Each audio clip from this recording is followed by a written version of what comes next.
everybody, it's Derek with The Ultimate Hang, and today we're going to work on something I've been wanting to do for some time, a project, and I'm excited to finally get this in the books. So today I want to highlight the build steps and techniques of sewing a bug net for a hammock. So this do-it-yourself project, it's a 360-degree bug net that completely surrounds the hammock, except for a small opening at the bottom that's loosely cinched with some shot cord. It's often called a bottom entry bug net. It's pretty common. This is a really straightforward project for easy to moderate skill levels if you're new to do-it-yourself projects. There's no zippers, no complex patterns required. We will use just a basic straight stitch for all of the hems, and the main complexity really is I'm showing kind of an alternate way of making this, I guess. I prefer to use a flat felled seam across the ridgeline. It's a little stronger. I love how it connects. You know, it's kind of like two hands gripping each other like this. So it's a really nice, strong across that ridgeline. And it's actually easier to make than you think. You'll just need a basic sewing machine and some nylon thread, nothing fancy there.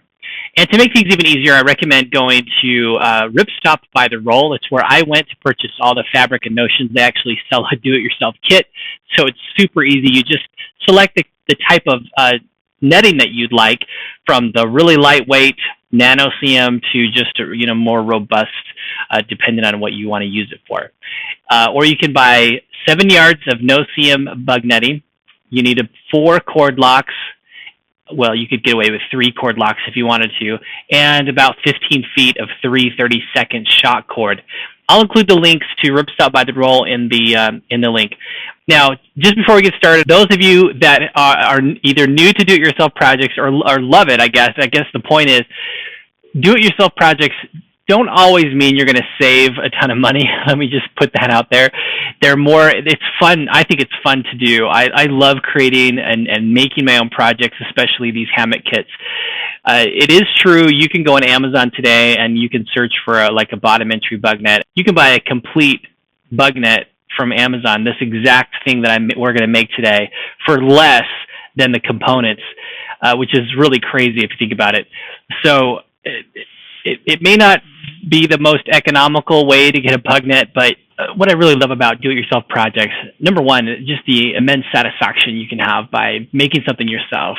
And also, you can customize it, make it the way you want it. Oftentimes you wanted something a little shorter, something a little lighter, different fabric, whatever. That's the power of do-it-yourself. And just the satisfaction of making something just for you. And also you have the opportunity to practice some skills, learn how to sew and advance your skills to do bigger and better projects. So it's a great opportunity. I also include a lot of the techniques for sewing in my book, The Ultimate Hang. You can find that on Amazon.com. I can include a link as well. And in the back of that book, there's a do-it-yourself section, and I clearly illustrate, how to do flat felled seams, step-by-step instructions, different patterns, etc. So if you want some more detail, that's going to be the reference that I use for this project as well. All right, so let's go ahead and dive in. I'm going to show you again, just high level, how to make this bottom entry bug net. All right, for this project I have the 7 yards of no seam netting. The nice thing about netting, when you sew it, there's not a front or back side or a reverse side. So it doesn't really matter which end you use, or I said which side. For example, when we do a flat felled seam, you typically have to pay attention to that. But again, we're going to be curling this fabric in a way that will create a nice flat seam. We'll just pay attention to that as we do some of the other edges, because we will have an inside and an outside, because I want to have the seams, especially when I do the edges. I want basically the ugly side on the inside, and so it has a nice finished look on the outside.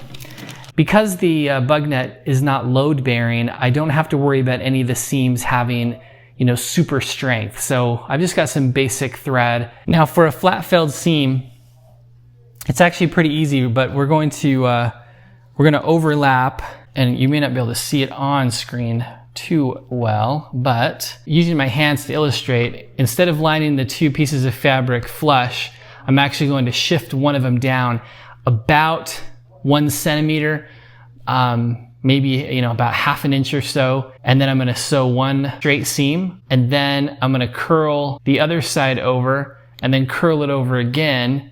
That will create that interlock, and then sew the second line. So it's a pretty easy straight seam. It's just really giving myself a bit of that seam allowance as I run it. So this is just gonna run along one long edge. Now at this point, the other thing I'm checking real quick is the tension on the bobbin. It looks like it's a little tighter. So I'm gonna tighten up my tension a little bit more on the top, or actually loosen it just a little bit. So actually that's what I'm seeing is I need. All right, so now it's just to go 100 miles an hour.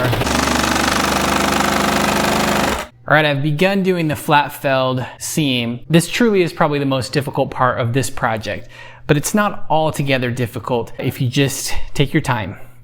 Now you can see here what I'm doing is I sewed the overlap, and now I have flattened it out. So I've got kind of half the fabric. This is why part of it's tough, because I've got half the fabric on this side of the needle and the other half over here, and I've got the seam right in the middle.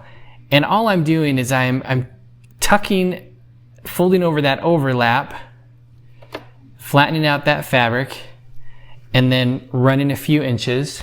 Let's see if I can find my pedal. And then follow that process again. Tuck that overlap, smooth out the fabric, and sew.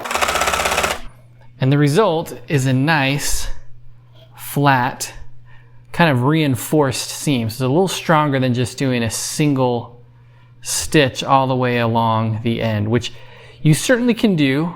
Again, if you wanted even a even easier project, instead of doing this flat felled seam, you could just do a single seam. It's just, I just wanted that little bit of extra strength and finished look for the ridge line.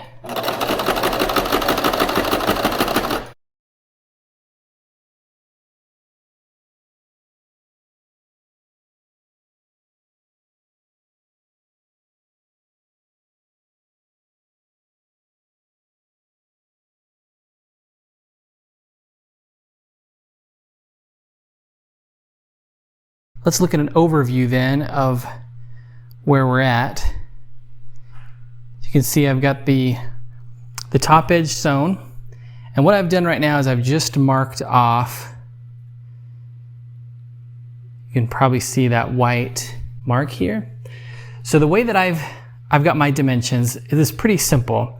I've got 5 inches off the top. This will give me my end channel to put the hammock. I'm going to do a rolled seam up there, single line stitch around that edge, and then same on the other side.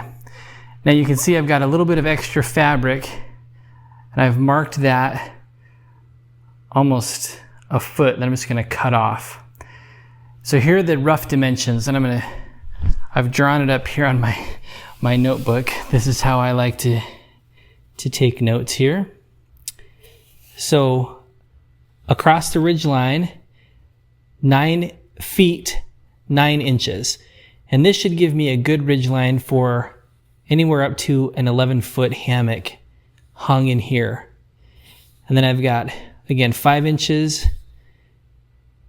with seam allowance here.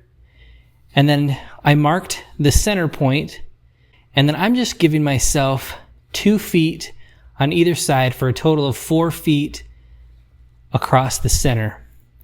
And then from that point, I just drew a diagonal line up here, which is what you can see that I've done there. And it really helps. I'm just using a white crayon. That really helps to show the contrast. So my next step is I'm going to turn this.